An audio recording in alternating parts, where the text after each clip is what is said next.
वचन बताता है कि ट्रायल्स यानी कि परीक्षा और टेम्पटेशन यानी कि प्रलोभन में एक बहुत बड़ा डिफरेंस है।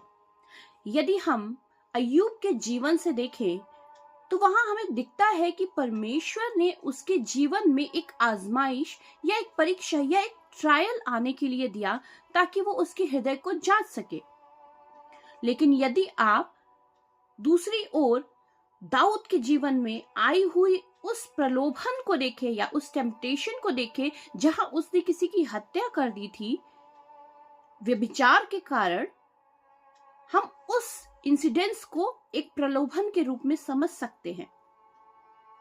यानी कि जो ट्रायल्स है या जो आजमाइश है, परमेश्वर कई बार उन चीजों को अलाउ कर सकते हैं, लेकिन जब प्रलोभन आता है या कोई लालच आता है या कोई टेम्पटेशन आता है तो वो हमेशा मनुष्य के खुद के पाप के कारण होता है।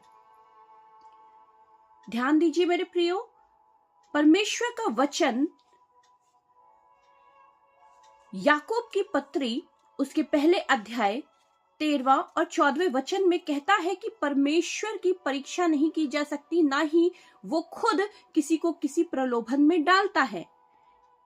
यानी कि परमेश्वर कभी किसी को टेम्पटेशन नहीं देता। He can give you a trial, but he never puts someone in temptation. दूसरी ओर वचन ये भी कहता है, पहला यूहन्ना उसका 2 अध्याय पहले वचन में, जहां लिखा है कि कोई भी पाप ना करे, परंतु यदि किसी ने पाप किया है तो परमेश्वर के सामने हमारे लिए एक सहायक दिया गया है। वो सहायक यानी प्रभु यीशु मसीह, जिसकी धार्मिकता के कारण आप और मैं छुड़ाए गए हैं।